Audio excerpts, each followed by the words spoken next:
What's happening, people? Let's talk some boxing. Let's do a quick preview for the Joseph Parker Fabio Wardley fight this Saturday. Really intriguing one, this. I'd love to see Fabio do it.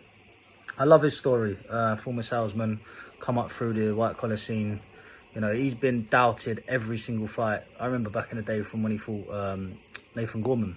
People were saying it was a step too far. Obviously, since then, he's beat Adelaide, he's beat Fraser Clark, someone with massive amateur experience. Justice Huni too, massive amateur experience, and he's come through all of those tests. And for him to get to the point where he's fighting now a former world champion, someone who's on the brink of another world title shot in Joseph Parker, I just hats off to him. He's done amazing, and I really would like to see him complete the story. But my head tells me it's going to be a Parker points victory.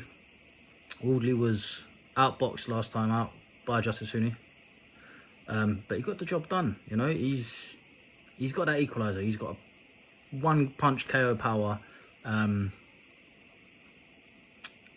he's a big boy. And these big boys, can you avoid them for 12 rounds? Can Parker avoid him for 12 rounds without getting hit on the chin? Justice Huni couldn't do it.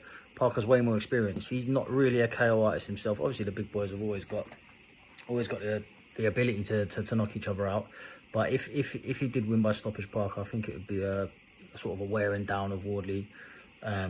Referee stops it, or cumulative punches, but I can't really see it happening, because Wardley's shown in the past he's very durable. He's got a chin. That first fight with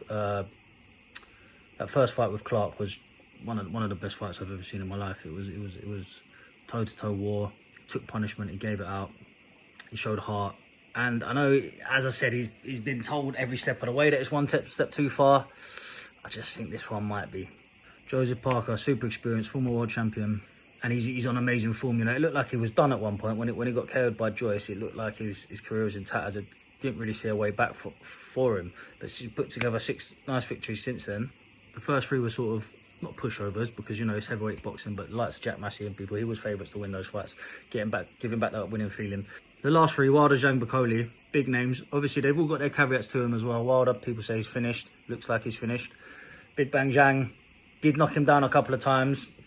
Couldn't get the job done. Doesn't really have the engine.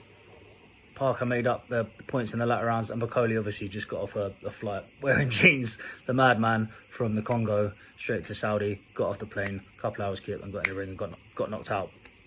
So there are caveats on those fights as well, but you can only beat what's put in front of you, and Parker really is one of the form men in the division at the minute, and probably, well, definitely deserves a world title shot against Usyk.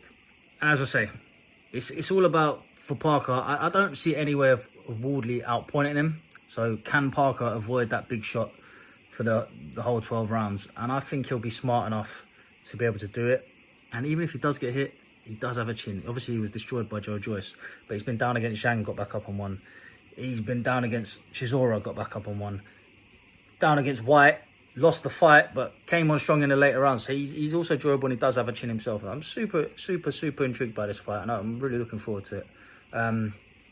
My final prediction is Parker points, I think. I'll go with the head. Let me know what your predictions are in the comments. See you soon.